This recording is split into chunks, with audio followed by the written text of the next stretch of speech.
बेंगुरा जानांनाय नोरजिया जानांनाय गासैबो बर' फिसाफोरनिसिम गोथौ दुखु मोननाय फोरमायदों। लोगोसे 20,000निख्रुइ बांसिन जेल जानांनाय आरो आथिखालावबो बड'लेण्डनि थाखाय जुजिनानै जाय बिथांमोना जोबथेसालियाव जेल जानानै दङ, लोगोसे बिथांमोननि दुखुथिया नखरफोर बे गासैनिसिमबो बड'लेण्ड सोमावसारनाय हान्जानि जानानै बिग्रायारि जानानै आं नैबे कासिकत्रा हायार सेकेन्डारिनि गेवलां फोथारनिफ्राय गोथौ दुखु मोननाय फोरमायदों। आरो बिथांमोननिसिम जोंनि मेसेज, जोंनि खौराङा बेनो, दिनै नोंथांमोना जेलाव दङ, हारिनि थाखाय जोबथेसालियाव जोबजानानै दङ, सोरबा सोरगोआव दङ, सोरबा बेंगुरा जानानै दङ, नाथाय नोंथांमोननि दुखु खैफोद सहायनांनाय जिउ बावनांनायखौ जों ओरैनो थांनो होआ। बिनि थाखाय जों अराय सम दङ।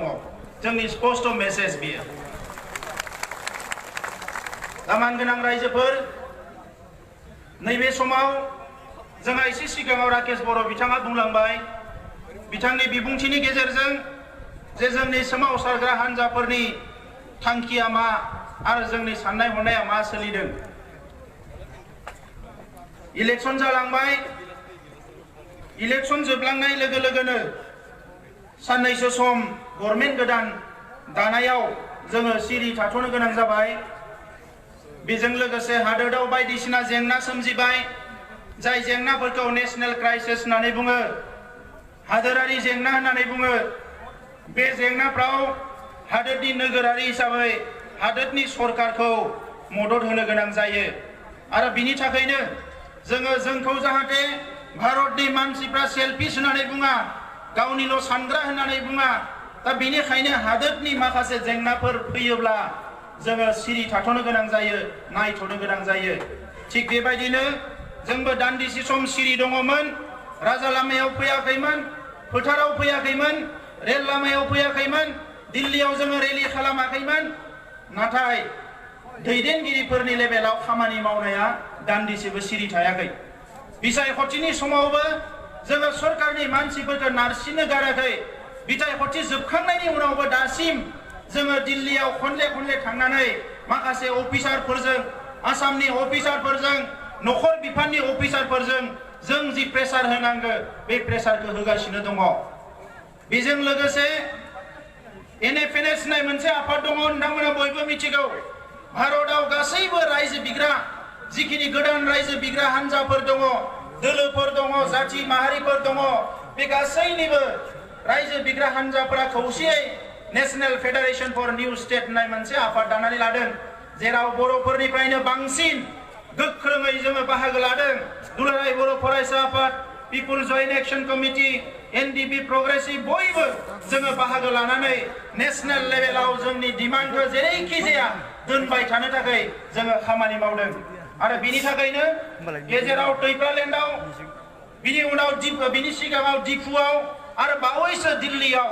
जोङो प्रेस मिट खुंनानै, खौरांगिरिफोरनि मेल खुंनानै जों फोरमायनानै होदों जे भारत सरकारा नैबे समाव काश्मीर बायदि मोनसे रायजोखौ बुखावनानै मोननै रायजो बिथांमोना दादों। दा बे मोननै रायजो, मोनसे रायजोखौ बुखावनानै मोननै रायजो इउनियन टेरिटरि बानायनो हायोब्ला जोंनि बायदि बेसेबांबा गोजाम आलादा रायजो बिनाय दाबिखौ मानो सुस्रांनानै होनो हाया, बे सोंलुखौ जोङो भारत सरकारनि खाथियाव दैखांदों। आरो बेखौनो नोजोर बोनानै सान्दुं गोसाब्लाबो जेला काश्मीरखौ बुखावनानै मोननै इउनियन टेरिटरि सोरजियो, लोगो लोगोनो जोंबो धरना होदों। नोंथांमोना दिनै सान्दुं अखा नेवसिनानै मोनफ्रोमबो जिल्लायाव धरना होदों। आरो लोगो लोगोनो भारत सरकारनि अफिसारफ्राबो साननो गोनां जादों। दिनै बिथांमोना अपेनलि खुगाखौ खेवनानै बुङाखैबा मा जानो, बिथांमोना जोंजों रायलायोबा बुङो जे भारतआव मोनसे हारि दङ, आलादा रायजो मोनाबा बियो गमामायैनो जिरायमारनाय नङा नामा, बे जाबाय बर' हारि। बेखौ जोङो नुनानै जोङो गोमोदों होननानै गोबां अफिसारफ्रा जोंनो बुंदों।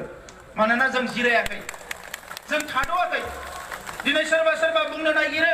जे सोमावसारग्रा हान्जाफ्रा बहा थांखो, बहा गोमाखो, मानो सोमावसारनाया गैया, मानो दाबिया गैया। सोरबा सोरबा बुंदों जे सुक्तिया ओरैसो जागोन ओरैसो जागोन ओरैसो जागोन जि सुक्तियानो जाया मानो जेरैयानो जाया मानो जोंनो मा नांगौ जोंनो बड'लेण्ड नांगौ जेसेबां हायो थाबनो जोंनो बड'लेण्ड नांगौ जों बेखौसो लुबैदों आरो बिनि थाखायनो बड'लेण्डखौ मोननो थाखाय जेराव सिरि थानांगौ जों थादों जेराव होख्रावनांगौ होख्रावदों जि समाव थै होनांगौमोन बर'नि बिर जोहोलावफ्रा होलांबाय जि समाव मुंख्लं जानांगौमोन जालांबाय जि समाव पुलिस मिलिटारिजों गावजानांगौमोन गावजाबाय बर' हारिया गासैखौबो जेरैबायदि नांगौ ओरैनो मावबोदों बिनि ओंथिया मोनसेल' बिनि थांखिया मोनसेल' जे जोंनो राजखान्थि मोनथायखौ नांगौ आलादा रायजोखौ जोंनो जेरैखि जाया नांगौ दा बेवहाय खुनु गोनो गोथो जानो नाङा रायजोफोर गोनो गोथो जानायनि प्रश्न गैया दिनै राजखान्थिया फैगोन आरो थांगोन बड'लेण्ड बिनाया राजखान्थि दाबि नंगौ नाथाय बड'लेण्ड मोननो थाखाय जि हाबा मावदों बियो राजखान्थि नङा बियो हारिनि उदांस्रिनि थाखाय मावनाय खामानिसो हारिनि रैखाथिनि थाखाय मावनाय खामानिसो हारिनि थोरगिं जौगानायनि थाखाय मावनाय खामानिसो बड'लेण्ड दाबिया राजखान्थि दाबि बड'लेण्ड मोननो थाखाय जि हान्थिनाय लामा बे हान्थिनाय लामाया राजखान्थि लामा नङा बे हान्थिनाय लामाया जाबाय रिभलिउसननि जांख्रिथायनि बिग्रायारिनि मोनसे लामा दा नंखायनो जोङो बेखौ बावनानै थांनो मोननाय नङा मानगोनां रायजोफोर आरो लोगोसे दैदेनगिरि नोंथांमोनबो आं बयखौबो खावलायनो नागिरो जे जेब्लायसिम बड'लेण्ड मोना अब्लासिम बर' हारिनि सोमावसारनाया सोलिबाय थानांगोन दा बेनिखायनो मानगोनां रायजो राजा नोंथांमोन दा बे समाव भारत सरकारनि जि पलिसि बे पलिसिया न'नि थाखाय एलाबा नङाब्ला दुलाराय भारतनि थाखाय गोदान गोदान रायजो बिग्राफोरनि थाखाय मा जागोन बेखौ बिथांमोना दाबो स्पष्ट रावजों बुंनो नागिराखै दा बेनिखायनो जोङो प्रेसार क्रिएट खालामनो थाखाय इन्डियायाव बबे बबे पलिसिजों हायो बे पलिसिफोरखौ लानो थाखाय जोङो गोबां रोखोमनि एक्सारसाइजफोरखौ जों खालामबाय थादों जोंनियाव लामाया मोननै दङमोन मोनसेया जाबाय डेम'क्रेटिक सोमावसारनाय गुबुन मोनसेया जाबाय सिलाय लानानै सोमावसारनाय आरो सिलाय लानानै सोमावसारनायनि जि लामा बेखौबो जोङो दुलाराय बर' रायजो राजाफ्रा जेला सिजफायाराव फैबाय बै समनिफ्रायनो जोङो बेखौ जेरैखि जाया प्रेसार होनानै खौसे जानानै जुजिनानै जेंना सुस्रांनायसिम लांनो हायो नामा बेखौ जोङो नाजाबोदों दिनै मोनसेबो लामाखौ जों नागाराखै डेम'क्रेटिक मुभमेन्टआथ' एनि टाइम दङ जोंनियाव दुलाराय बर' फरायसा आफाद बै समाव बिपिएसि दङमोन आबोग जिबान आफाद दङ बयबो ज' ज' सोमावसारबोदों जोंनि बर'नि आफादफ्रा आरो फारसेथिं जेला बिएलटिनि सिजफायार जादों बै समाव बेखौ प्रेसार होनो थाखाय जेफोर मुभमेन्ट प्रग्राम जादों बेवहाय रायजो राजाफ्रा ओंखारदों एनडिपिआ 2005 मायथाइनिफ्राय सिजफायार जाजेननायनिफ्रायनो जेसेबां एनडिपिआ खावलायदों बे एनडिपिनि खावलायनाय महरै रायजो राजाफ्रा जों बयबो राजा लामायाव फैदों सरकारखौ नारसिनदों धरना होदों रेलि खालामदों रेल होबथादों नेशनेल हाइवे होबथादों जाहाथे जि हाबाफारिखौ गणतान्त्रिक भावे मावनानै प्रेसार होनो हायो बेखौ जोङो मावबोबाय थादों मानोना जोंनो आलादा रायजो नांगोन दा बेनिखायनो नैबे समाव जों बयबो साननानै लानाङा मानगोनां रायजोफोर सुथुरा लोरबां जाबाय होननानै सुथुरा दाबो लोरबां जायाखै सुथुरा गोख्रोङैनो दङ दिनैनिफ्राय 50 बोसोर सिगाङाव सुथुरफ्रा जेरै गोख्रोंमोन दिनैबो एखे गोख्रोङैनो दङ गावसोरनि थाखाय माबा माबि मावनानै लागासिनो दङ दिनै एनआरसि खालामदों गावसोरनि सार्थआव जे दिनै 6 क्ल'ज 6 खौ आसाम एकर्डनि क्ल'ज 6 खौ इमप्लिमेन्ट खालामनायनि कमिटि दादों आसाम एकर्डनि क्ल'ज 6 आव मा दङ 2 नं फारिलाइयाव मा दङ आसामनि हारसा मानसिफोरनि रक्षा कवच मोननांगौ हारसा मानसिफ्रा रैखाथि थाबसि मोननांगौ होननानै बिथांमोना दाबि दैखांदों आरो बेवहाय बिथांमोननिल' दाबिखौ दैखांनानै जिहेतु सुक्ति खालामदोंमोन बिनिखायनो बड'फा उपेन्द्रनाथ ब्रह्ममोननि बै समनि सानसुमा खुंगुर बसुमतारिमोननि दिननिफ्रायनो दिनैसिम बे क्ल'ज नाम्बार 6 खौ बड'जों लोगोसे आसामनि गुबुन गुबुन ट्राइबेलफ्राबो होबथाबोदों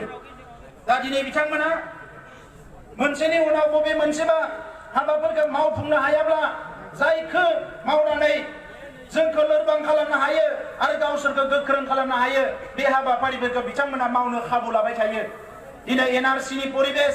गुबुन गुबुन परिबेश फैनाय लोगो लोगोनो दिल्लीनि मानसिफ्रा सानबाय जे दिनै जोंनि थांखिखौ बेवहाय इमप्लिमेन्ट खालामनो हानाय मोनसे लामा फैबाय आरो बेखौनो आसामनि माखासे सानसुमैफ्रा जौगानाय हारिफ्रा खौसे जानानै दिनै बिथांमोना आसाम एकर्डनि 2 नाम्बार दफाखौ इमप्लिमेन्ट खालामनो नागिरदों जेराव बे आसामाव बिथांमोननि राजखान्थि एमपिआ बिथांमोननि थाखाय रिजार्भ जानांगौ MLA आ बिथांमोननि थाखाय रिजार्भ जानांगोन गोजौनिफ्राय गाहायसिम जेसेबां राजखान्थिनि खाबु बियो बिथांमोननि थाखाय जानांगोन साख्रि बाख्रि स्टेट गभर्नमेन्टनि जेसेबां ओंखारगोन 100% बिथांमोननि थाखाय रिजार्भ जानांगोन राव थुनलाइ हारिमु गासैबो बिथांमोननियासो थांना थानांगोन जोंनि बेवहाय हांखो मोनसेबो लिरनाय गैया आरो बिनि थाखायनो दुलाराय बर' फरायसा आफादा जेब्ला बिथांमोननि बे पलिसिया फैयो लोगो लोगोनो जोङो क'क्राझाराव इन्टेलेक्चुवेल मिट लिंनानै गुवाहाटीयाव बर'नि जेसेबां माहारि आफाद दङ गासैखौबो लिंनानै जों ज' जानानै सावरायनानै माहारि आफादफोरनि सागान लानानै भारत सरकारनो जोङो मेम'रेन्डाम हरदों आसाम सरकारनो मेम'रेन्डाम हरदों जे जेरैखि जाया बियो इमप्लिमेन्ट जानो मोना आरो बे इमप्लिमेन्ट जानो थाङोब्ला लोगो लोगो जोंनि रैखाथिखौबो भारत सरकारा रोखा खालामनानै होनांगोन जोङो बिथांमोननो दाबि दैखांदों दा नंखायनो रायजोफोर दिनै बिथांमोननि जि षड़यन्त्र जि खैसारि बे मालाबाबो खम जायाखै बर' मिडियामनि सेपारेट डाइरेक्टरेट दिनैसिमबो होआखै सेल मोनसे दानानै होदों थाखा फैसा होआ बेसेबांबा दुर्बल मास्टारा गैया जोंहा राव रोङै मास्टार थिसनगासिनो दङ BTC आवबो बेबायदि जादों होननानै बहाबा बहाबा जों रेकर्ड मोनदों आङो बिथांमोनखौ खावलायदों हायार सेकेन्डारि सेक्सनानो जाथों कलेज सेक्सनानो जाथों बेवहाय जाहाथे बिथांमोना नोजोर होयो उदांस्रिनि 50 बोसोराव दिनै मोजां सोलोंथाइ मोनैनि थाखाय जोंनि हारिया गोग्लैसोनानै थानो गोनां जाबाय दिनै जि एसे सुबिदा मोनदों बेजोंनो जोंनि मानसिया गिबियाव बांसिन सोलोंथाइनि सुबिदाखौ मोननांगोन साख्रि बाख्रिनि सुबिदाखौ मोननांगोन जोंनि गोरिब गुन्द्राफ्रा नांगौ बायदि अनसुंथाइखौ मोननांगोन बे गासैबो सुबिदाखौ जाहाथे जोंनि मानसिया मोनग्रोयो बिनि थाखाय जोंनि दैदेनगिरिफ्रा बेखौ नोजोर होनांगोन आं बिथांमोनखौ खावलायदों दा मानगोनां रायजोफोर बिथांमोना आखाइजों बुनानै जोंखौ बुथारनो नागिराखै नाथाय जोंखौ ओंखाम रसा नांहोनानै फोथैनो नागिरो बे पलिसियाव थांगासिनो दङ दा बेनिखायनो जोङो नैबे समाव जोंनि गेजेराव गावस्रा गावस्रिया बारा मोजां जानाय नङा रायजोफोर जोङो खौसे जानांगोन आरो बयबो मिथिगौ बयबो बुङो उन्दैनिफ्राय बोराय बुरै बयबो गावसोरनि खुगायाव जोंनि बर' हारिनि खुगायाव रायलायो जोंनो खौसे नांगौ दिनै खौसे होननाय सोदोबा बेसेबांबा बेसेन गोसा सोदोब बर' हारिनि थाखाय दा नैबे समाव जों खावलायगोन जे बर' हारियाव गावस्रानायनि खामानिखौ जाहाथे रावबो मावा बेखौ जोङो बिथांमोनखौ बयखौबो खावलायगोन बिग्रायारिफोरनि गेजेरावबो गावस्रानाया दा फैथों राजखान्थिनि गावस्रानायखौबो फोजोबनो थाखाय जोङो आवगायबोगासिनो दङमोन दिनै मा जानानै दङ जोंहा राजखान्थि हान्जानि दैदेनगिरिफ्रासो मिथिसिगौ जेला बयबो खौसेनि खोथा बुंबाय खेबनै जोंहा एमपिआ गोमानांबाय आरो नै आथिखालाव बुंगासिनो दङ बेसेबांबा थैजों मोननाय बेसेबांबा जांख्रि हांनानै सोमावसारनानै जुजिनानै मोननाय जि BTC बेखौबो सेनो थाखाय माखासे आवगायबोगासिनो दङ गोबां षड़यन्त्र जायो गुवाहाटीनिफ्राय बिथांमोना सिगाङाव फैया नैबेनि मानसिफोरखौ सिगाङाव फसङो नाथाय टटेल डिजाइना स्ट्रेटेजिया रिमट कन्ट्रला गुवाहाटीनिफ्राय जाबाय थायो आरो बै मानसिफोरनि खैसारियाव जों गाब्रनानै जों गावस्रानो गोनां जायो गावजों गाव नांलाय खमलाय खालामनो गोनां जायो बिदा फंबायनि गेजेराव बायदिसिना थासारिया फैयो बेखौ जों जाहोनो ना जाहोआ बेयो जोंनि आखायावबो दङ रायजोफोर मालाया जोंखौ जेसेबां खैसारि खालामदों नों गोख्रों जायोबा मालाया नोंखौ जेबो खालामनो हाया दा नंखायनो जों सांग्रां जानांगोन दा बेनिखायनो थांनाय समाव जि जाबाय बे गासैखौबो बावनानै जायखिजाया फरगेट एन्ड फरगिभ बावगारदो आरो निमाहा होलायलायदो आंबो फंनैसो गाज्रि बुंद्रायबायबा आंबो निमाहा बिबाय सोरबायाबो बुंबायबा सोरखौबा दुखु नांनाय बिबो बुंनांगोन आरो हारिनि गेजेराव बाहायजोआव हायाबाबो सिङावबाबो खौसेथिखौ लाबोनांगोन होननानै जोंबो आगानसे आगानै आवगायलांनानै माखासे खोथाफोरखौ सावरायनायाव जोङो बिथांमोनजों बाहागो लाहैबाय जोंनि राजखान्थि दैदेनगिरिफोरजों दा जोङो आसा फारिनानै दङ जे खौसेथिया फैगोन खौसेथिया बिग्रायारिफोरनि गेजेरावल' नङा राजखान्थियावबो माखासे सावरायलायनायनि गेजेरजों माखासे एंगारलायनाय नागारलायनाय माखासे गावबा गावनि गेजेराव संशोधन खालामलायनायनि गेजेरजों खौसेथिया फैगोन जों बेखौ लामा नायदों नाथाय बियो जागोन ना जाया बेखौ बुंनो हानाया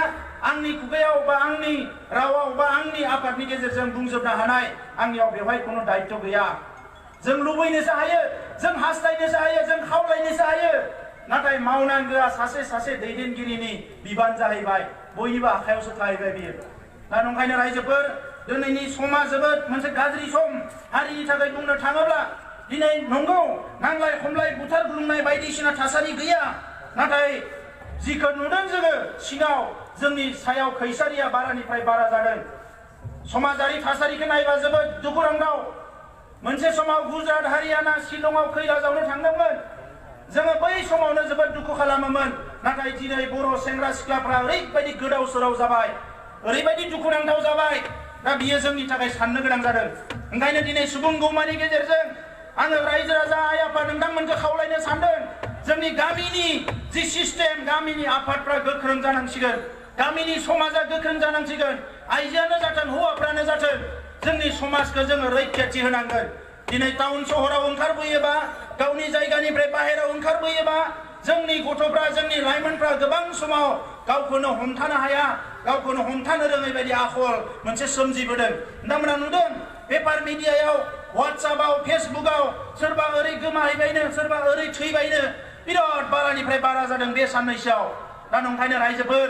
दिनै जोंनियाव ओरैबायदि सरकारि सिस्टेम गैया जे जोङो बेखौ चेक खालामनो हायो आरो जोंजों साखाथि फाखाथि रायजो जानाय गोबां मानसिफ्रानो जोंखौ सुथुर बायदिसो लायो बिनिखायनो जोंनि गाज्रि जानायखौ बिथांमोना अरायबो हास्थायो दा नंखायनो जोंसो साबधान जानांगोन आङो सेंग्रा सिख्ला लाइमोनफोरखौ खावलायदों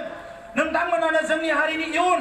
जोंनि हारिखौ रैखाथि होनांगौबा दिनै सासे फरायसाया सासे लाइमोना हौवासायानो जाथों हिनजावसायानो जाथों गोग्गो आरो गोख्रों जानांगोन रोंखा राखा जानांगोन हिउमेन रिसोर्स जानांगोन सुबुं धोन जानांगोन अब्लासो बर' हारिया जौगालांनो हागोन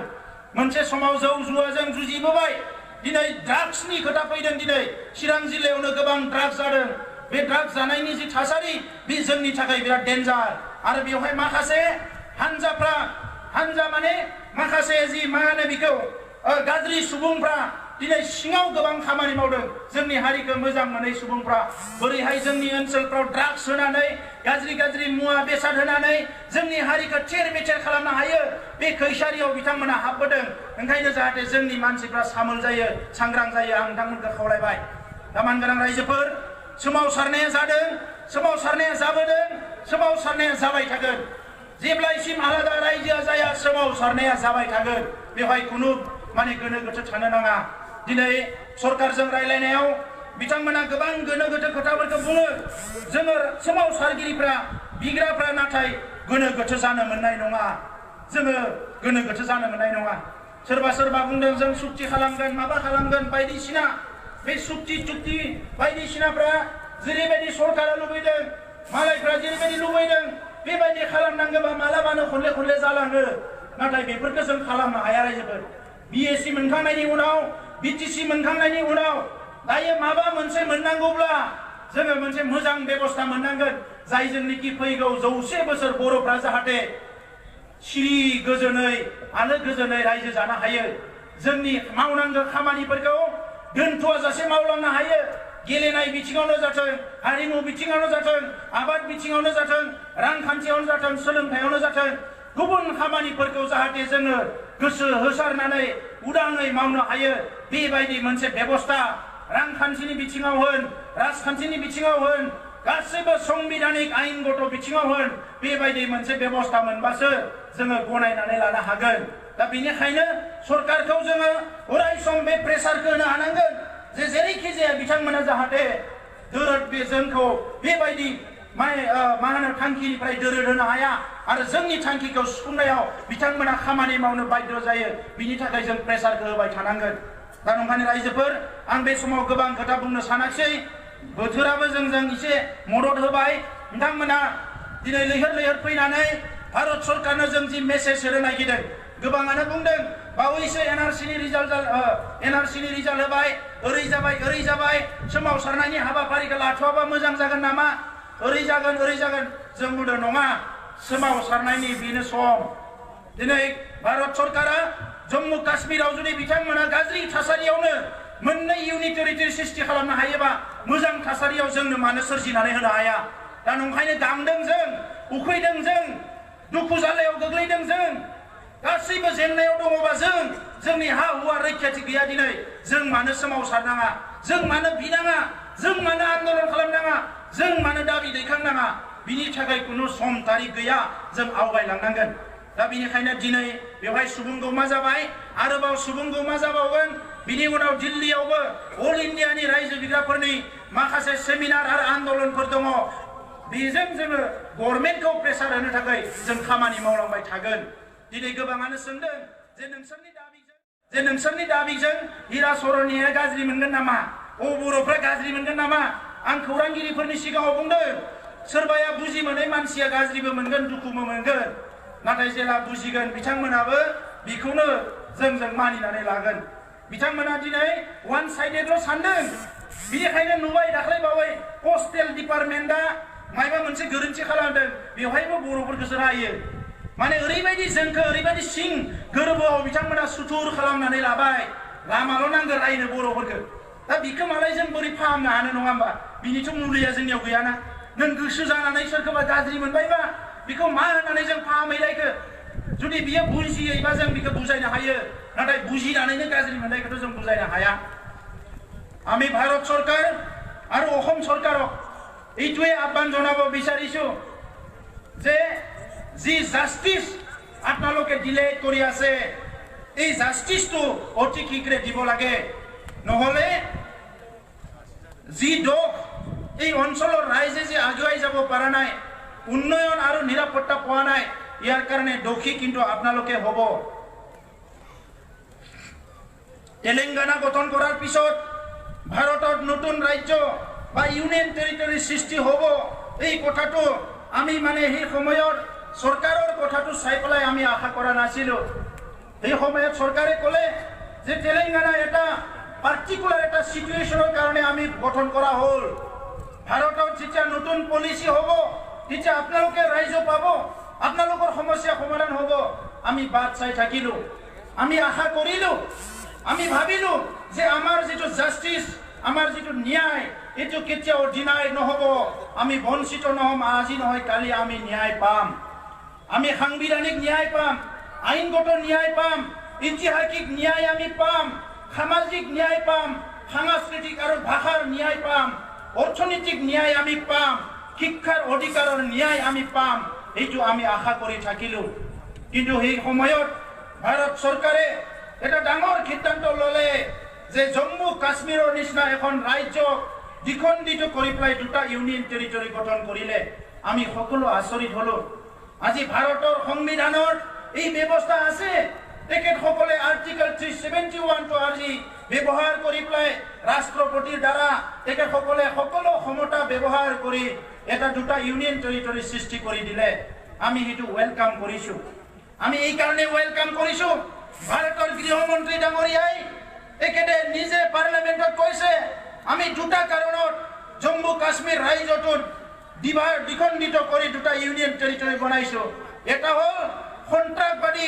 পাকিস্তানৰ পৰা অহা সন্ত্ৰাসবাদী বিলাকে কাশ্মীৰত বসবাস কৰা ভাৰতীয় নাগৰিকসকলক সদায় হাৰাশাস্তি কৰে সদায় মানে ডিস্টার্ব কৰে আৰু তাত শান্তি আৰু নিৰাপত্তা নাই গতিকে ইয়াত এটা ব্যৱস্থাৰ এটা সিস্টেমৰ এটা পৰিৱৰ্তন আনি পেলাই তাত শান্তি প্ৰতিষ্ঠা কৰিব লাগিব আমি এই কথা ভাল পাইছো আমি টেৰৰিজম কেতিয়াও সমৰ্থন নকৰো এটো পাকিস্তানেৰে হওক পৃথিৱীৰ যিকোনো প্ৰান্তৰে হওক বা আমাৰ অঞ্চলত আমাৰ দেশৰে হওক সন্ত্ৰাসবাদ আমি কেতিয়াও পৰাশ্ৰয় নিদিও আমি কেতিয়াও সেইটো মানে সহ্য নকৰো ভাৰত চৰকাৰে সন্ত্ৰাসবাদী ৰোধ কৰিব কাৰণে জম্মু কাশ্মীৰটো যদি দ্বিখণ্ডিত কৰিছে দুটা ইউনিয়ন টেৰিটৰি সৃষ্টি কৰিছে এটো আমি ওয়েলকাম কৰিছো আৰু একে সময়তে তেখেতসকলে কৈছে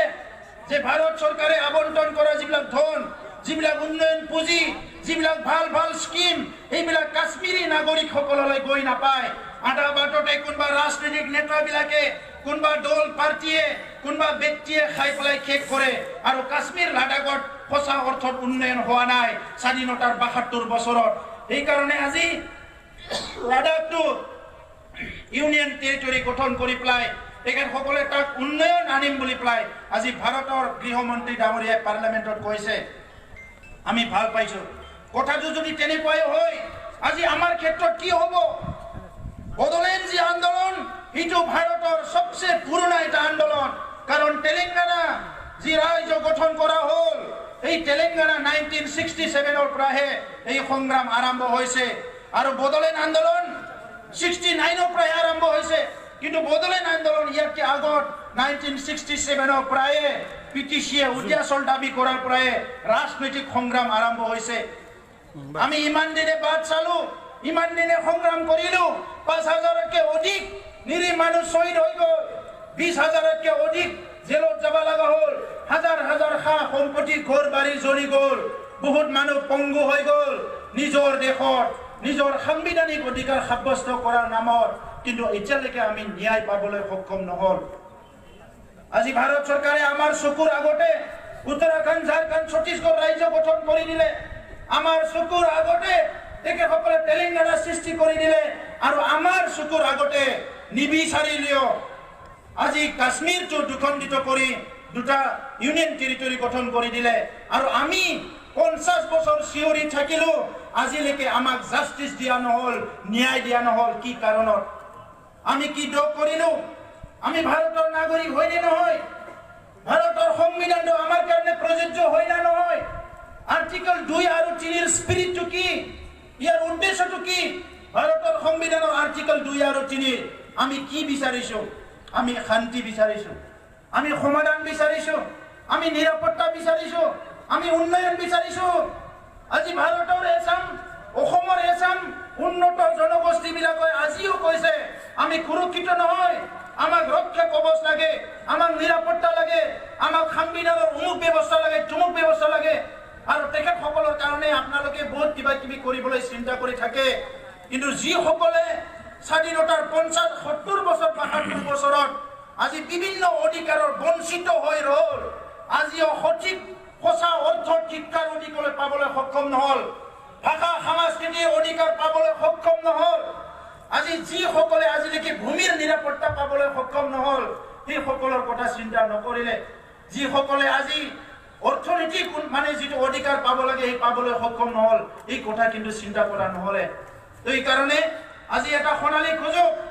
সংগ্ৰামীসকলে কৈছে যে বড়োলেণ্ড সমস্যা সমাধান হ'ব লাগে। আনপিনেদি দিল্লীত বিজেপিৰ এবছলুট মেজৰিটি এটা চৰকাৰ আছে, আৰু সেই কাহানিৰ পৰাই বিজেপিয়ে কৈছে আমি স্মলাৰ ষ্টেটটো আমি মানি লওঁ, আমি গঠন কৰোঁ, মানে এই স্মলাৰ ষ্টেটৰ পক্ষপাতী। সেইকাৰণে আজি গোৰ্খালেণ্ডত যোৱা 2014 নৰেন্দ্ৰ মোদী ডাঙৰীয়াই যাই কৈছিলে আপোনালোকৰ সপোনটো আমাৰো সপোন, আমাৰ ইয়াত আহিও কৈছিলে আপোনালোকৰ সমস্যা সমাধান কৰিম, লিপিবদ্ধ আছে আৰু মুখেৰেও কৈছিলে যে সমস্যাবিলাক সমাধান কৰিম। সেইকাৰণে সময় আহিছে আজি যেনেকৈ কাশ্মীৰৰ ক্ষেত্ৰত ভাৰত চৰকাৰে একপক্ষীয় ডিচিছন লৈ পেলাই আগবাঢ়ি গ'ল, আমি আহ্বান কৰিছোঁ যে বড়োলেণ্ডৰ ক্ষেত্ৰতো ভাৰত চৰকাৰে আগবাঢ়ি আহিব লাগে। বড়োলেণ্ড সৃষ্টি কৰা মানে ভাৰতত আৰু এটা ভাল শান্তি, এটা সম্প্ৰীতিৰ এটা নতুন ৰাজ্য গঠন হ'ব। ইয়াত এটা মানে উন্নয়ন সকলো পাবলৈ সক্ষম হ'ব, ন্যায় সকলে পাবলৈ সক্ষম হ'ব। ভাৰত চৰকাৰৰ যিবিলাক চহকী স্কিমবিলাক আছে এইটো ৰুট লেভেললৈকে কাম কৰাৰ সক্ষম হ'ব। এই গোটেই সম্ভৱ হ'ব যেতিয়া বড়োলেণ্ড সৃষ্টি হ'ব। আৰু বড়োলেণ্ড কোনো জাতি জনগোষ্ঠীৰ বিৰোধে নহয়। শেহতীয়াভাৱে হীৰা শৰণীয়া ডাঙৰীয়াই যিটো দ্বিতীয়বাৰ কোকৰাঝাৰৰ MP হ'ল, MP টো হৈ গ'ল, কিন্তু নিজৰ মানুহবিলাকক যিসকলে নিজৰ সমষ্টিবাসী এই সকলোকে দ্বিখণ্ডিত কৰি ৰাখিবলৈ চেষ্টা কৰিলে নিজৰ ৰাজনৈতিক লাভালাভৰ কাৰণে। ভাৰতৰ সংবিধানৰ তেখেতে যাই পেলাই শপত খালে যে মই সংবিধান ৰক্ষা কৰিম, শান্তি সম্প্ৰীতি ভাৰতৰ নাগৰিকবিলাকৰ কাৰণে কাম কৰিম, কিন্তু আজি আহি পেলাই তেখেতে নিজৰ সমষ্টিত বড়ো অনাবড়ো বিভাজন কৰি ৰাজনীতি কৰাতে ব্যস্ত হৈছে। বড়োসকলৰ মানে প্ৰতি মানে আজি যিটো ভয় দেখুৱাই পেলাই অনাবড়োসকলক একত্ৰিত কৰিবলৈ ওলাইছে। আমি শুনিলো সিদিনা মানে কথা এটা শুনিলো যে তেখেতে বোলে ইয়াতে খেনা বনাব, বিটিয়েদি অবড়ো খেনা। ৰাষ্ট্ৰসংঘই কেতিয়াবাই কৈছে পৃথিৱীত আৰু কোনো দেশে নতুনকে আৰ্মি ৰেজিমেণ্ট খুলিব নালাগে বুলি পেলাই ভাৰতবৰ্ষকো কৈছে নতুন আৰ্মি ৰেজিমেণ্ট খুলিব নালাগে। আমিও দাবী কৰিছিলোঁ অসম ৰেজিমেণ্ট, নাগা ৰেজিমেণ্ট আছে যদি বড়ো ৰেজিমেণ্টও লাগে। ভাৰতৰ অফিচাৰবিলাক ক'লে আমাক হোম মিনিষ্ট্ৰীৰ পৃথিৱীত আৰু নতুন ৰেজিমেণ্ট খোলা নহ'ব। যদি পৃথিৱীত আৰু নতুন ৰেজিমেণ্টে খোলা নহয়, কোনো সেনাই খোলা নহয়, এই ভাৰতৰ ভূখণ্ডতে বিটিএডি অঞ্চলত কেনেকৈ হীৰা শৰণীয়া আজি সেনা খুলিব পাৰে ভাৰত ৰাষ্ট্ৰই কিন্তু চাব লাগিব। অসম চৰকাৰে চাব লাগিব কেনেকৈ চৰকাৰী মানুহ এজনে সেনা খুলিবলৈ ইয়াতে ইমান সাহস কৰিছে। ইয়াত ভাৰত চৰকাৰৰ চেংচন লাইচেন্স আছে নেকি? ইয়াত অসম চৰকাৰৰ চেংচন এপ্ৰুভেল লাইচেন্স আছে নেকি? এইটো চৰকাৰে স্পষ্ট কৰিব লাগিব। আৰু এই সেনা কিহৰ কাৰণে? না পাকিস্তান চাইনাৰ লগত যুদ্ধ কৰাৰ কাৰণে, না ইয়াত মানে আজি মানুহৰ মাজত ভুল বুজাবুজি সৃষ্টি কৰাৰ কাৰণে, না কোনোবা এটা ব্যক্তিগত স্বাৰ্থত ৰাজনৈতিক লাভালাভৰ কাৰণে কাম কৰাৰ কাৰণে এই কথা স্পষ্ট কৰিব লাগিব আজি পৃথিৱী বহুত আগবাঢ়ি গ'ল এনেকুৱা সময়ত আৰু এনেকুৱা জাতিগত ধৰ্মগত সংগ্ৰাম মানে সংঘাতবিলাক আমি কেতিয়াও নিবিচাৰো আমি সকলো সমমৰ্যাদা সম অধিকাৰ বিচাৰো আজি আমি সংগ্ৰামী হৈ পেলাই বদলাইন দাবী কৰি কোনো দিনে কোনো জাতি জনগোষ্ঠীৰ বিৰুদ্ধে আমি এক কিঞ্চিত কাম কৰা নাই আজি তেখেতে যিবিলাক এলিগেশ্যন আনিছে তেনেকুৱা সংঘাতবিলাক বহুত ঠাইত হৈ গৈছে আমি দুখিত তেনেকুৱা সংঘাত আমাৰ অঞ্চলতো হৈছে ইয়াত আদিবাসী মানুহৰ জীৱন যাব লগা হৈছে বড়োৰ জীৱন গৈছে মুছলমান সকলৰ ভাইসকলৰ জীৱন যাব লগা হৈছে বড়োৰ জীৱন গৈছে কাৰোবাৰ ঘৰ জ্বলিছে বড়োৰ জ্বলিছে ইয়াৰ কাৰণে আমি দুখিত কিন্তু হিটো কিয় আপুনি ৰিপিট কৰিব বিচাৰে হিটো কিয় আপুনি পুনৰ ইয়াত মানে কৰিব বিচাৰে হিটো দুখিত কথা তো এই কাৰণে ৰাজনীতি কৰক মোষ্ট ওয়েলকাম ভাৰত এটা পৃথিৱীৰ সৰ্ববৃহৎ গণতান্ত্ৰিক দেশ ইয়াত সকলোৰে ৰাজনীতি কৰাৰ অধিকাৰ আছে ৰাজনৈতিক দল খুলিব বিচাৰিছে খুলক দুটা তিনটা পাঁচটা ৰাজনৈতিক দল খুলক আমাৰ ক'বলগীয়া নাই কিন্তু খেনা সৃষ্টি কৰি পেলাই যিটো সংঘাত সৃষ্টি কৰিব বিচাৰিছে তাক কিন্তু ক'ব লগা আছে যি অঞ্চল আজি ভাইলেন্সৰ মানে গৰাহত আজি 50 বছৰ কটাব লগা হৈছে যি অঞ্চলত আজি আমাৰ ল'ৰা ছোৱালীয়ে ভাল শিক্ষা পাবলৈ সক্ষম হোৱা নাই ভাল বিদ্যালয় নাই ইয়াতে ভাল কলেজ নাই মহাবিদ্যালয় নাই ভাল এখন ইউনিভাৰ্চিটি নাই আজি বদলেন যিটো ইউনিভাৰ্চিটি যি সমস্যা আছে এই সমস্যাক লৈ পেলাই হীৰা কৰণীয়ে কোনোদিন মাত মাতা নাই ইয়াত CIT আছে ইঞ্জিনিয়াৰিং কলেজ আছে সাবজেক্ট নাই প্ৰফেসৰ নাই প্ৰিন্সিপাল বিলাক আছে নে নাই এইবিলাক কোনোদিন হীৰা কৰণীয়া ডাঙৰীয়া ইয়াত মাত মাতা নাই হাজাৰ হাজাৰ নিবনুৱা আছে আজি সেন্ট্রাল সার্ভিসত এমপ্লয়মেন্ট দিব লাগে ইয়াৰ কাৰণে মাত মাতিব লাগে স্টেট সার্ভিসত এমপ্লয়মেন্ট দিব লাগে ইয়াৰ কাৰণে মাত মাতিব লাগে এই অঞ্চলত ইন্ডাস্ট্রি আহিব লাগে সেলফ এমপ্লয়মেন্ট হোৱাৰ কাৰণে ভাৰত চৰকাৰৰ বহুত যোজনা আছে এতিয়া স্কিম আছে এইবিলাক ইমপ্লিমেন্ট হৈছে না এইবিলাক চাব লাগে কিন্তু ইয়াত এটাও শব্দ মাত নামাতে হস্পিটালৰ ডক্টৰ আছে না নাই স্কুলৰ অফিচাৰ আছে নে নাই এগ্ৰিকালচাৰত খেতি পথাৰত কি হৈছে ইৰিগেশ্যনত কি হৈছে এইবিলাক চাবলৈ আজি ৰাজনীতিক নেতাবিলাকৰ সময় নাই খালি সংঘাত সৃষ্টি কৰাৰে ব্যস্ত ইয়াতকে দুৰ্ভাগ্যজনক আৰু একো হ'ব নোৱাৰে এইকাৰণে মই তেখেতক আহ্বান জনাইছো দ্বিতীয়বাৰৰ কাৰণে MP হ'বলৈ সুযোগ পাইছে এই সুযোগটো আপুনি লৈ পেলাই সমাজ উন্নয়নৰ কাৰণে কাম কৰক সমাজ আগুৱাই যাৱাৰ কাৰণে কাম কৰক কিন্তু হিংসা সৃষ্টি কৰাৰ কাৰণে খেনা সৃষ্টি কৰি পেলাই সংঘাত আৰাৰ কাৰণে কাম কৰিলে আপোনাক কোনো সহযোগ কৰিব নোৱাৰিব আৰু এই অঞ্চলত বসবাস কৰা বিভিন্ন জাতি জনগোষ্ঠী ধৰ্মৰ আমাৰ ভাই দাদা সকলক মই আই বাই সকলক আহ্বান কৰিছো আপোনালোকে বিবেচনা কৰি চাওক যি অঞ্চলত আমি বসবাস কৰো এই অঞ্চলটো আমি এটা হিংসা জৰ্জৰিত অঞ্চল কৰি ৰাখিম এটা সংঘাতৰ এটা পৰিস্থিতিত ৰাখিম এটা ঘৃণা আৰু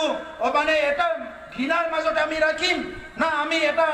মানে দুৰ্যোগৰ মাজত ৰাখিম না আমি শান্তিৰ মাজত ৰাখিম এইটো আপোনালোকে বিবেচনা কৰক আমাক শান্তি লাগে তো মই এইটো আহ্বান কৰিছো যে আমাৰ সংগ্ৰাম চলি আহিছে চলি যাব যিমান শহীদ হৈছে যিমান আজি পুলিশ মিলিটাৰী হাৰাশাস্তি হৈ গ'ল কোনো দিনে বদলেন সংগ্ৰাম থমকি ৰোৱা নাই আৰু থমকি নৰয় যেতিয়ালৈকে স্থায়ী সমাধান নহয় তেতিয়ালৈকে থমকি নৰয় এইখিনি সময়তে বদলেন গোৰ্খালেন বাকি সমস্যা সমাধান যিটো ৰাজনৈতিকভাৱে সমাধান কৰিব লাগে ইয়াৰ লগতে মই সংগতি ৰাখি ক'ব বিচাৰিছো উগ্ৰপন্থী সমস্যা সমাধান কৰাটো ভাৰত ৰাষ্ট্ৰৰ পলিচি আছিলে অসম চৰকাৰৰ পলিচি আছিলে আজি যিসকলে সশস্ত্ৰ সংগ্ৰাম কৰি শান্তি আলোচনাত আহিছে অতি শীঘ্ৰে তেখেতসকলৰ লগত চুক্তি মানে সমাধান কৰিব লাগে এটা ভাল এটা পৰিস্থিতি যিহেতু আহিছে অলৰেডি সকলো আগবাঢ়ি আহিছে এই ভাল এটা পৰিস্থিতি পৰিৱেশৰ সুযোগ লয় এটা সমাধান সূত্ৰ ওলাব লাগে আৰু স্থায়ী সমাধান আনি শান্তি প্ৰতিষ্ঠা কৰি যিসকলে নিজৰ অধিকাৰৰ কথা কৈ পেলাই উন্নয়নৰ কথা কৈ পেলাই অস্ত্ৰ লৈ সংগ্ৰাম কৰিছিলে তেখেতসকলক মূল খুঁটিত আনি পেলাই নিজৰ পৰিয়ালত থাকি সামাজিক উন্নয়নৰ কাৰণে অৰ্থনৈতিক উন্নয়নৰ কাৰণে এই অঞ্চলৰ উন্নয়নৰ কাৰণে কাম কৰিবলৈ সুযোগ দিয়াৰ ব্যৱস্থাটো কৰিব লাগে মই চৰকাৰক আহ্বান জনাইছো ৰাইজোফोर गोबां खोथा बुंनो सानाखिसै बयबो मिथिखागौ सोमावसारनाया सोलिगासिनो दं आरो सोलिबाय थागोन बेवहाय गोनो गोथो गैया नाथाय समाजखौ मोजाङै लाखि अनलायनानै संसार जा गावस्रा गावस्रिफोरखौ बारा जोङो बरायनाङा जोङो हारियाव जेसेबां हायो खौसेथि लाबोनायनि थाखायसो बयबो नाजानांगोन मानोना बयबो मिथिगौ खौसेयानो गोहो बै समाव बिनिखायनो सोमावसारगिरिफ्रा बुंदोंमोन बड'स अफ दा वर्ल्ड इउनाइट क'क्राझारनि नङा चिरांनि नङा कासिकट्रानि नङा आसामनि नङा बेंगलनि नङा बांलादेश नेपालनि नङा सारा मुलुगनि बर'फ्रानो खौसे जानांगौ होननानै स्ल'गान होदोंमोन नङा होमबा होसिख्रावदोंमोन आरो 50 बोसोर होसिख्रावनानै दाबो बे खोथाखौनो जुदि जों बुजियाब्ला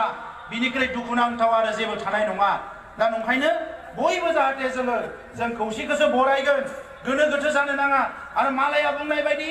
मालाया षड़यन्त्र खालामनाय बायदि जोङो मालायनि षड़यन्त्रआव मालायनि जियाव गावनि गोदनाखौ अरायसम आथिंखौ अरायसम सोना लानो थाखाय राजि जानो नाङा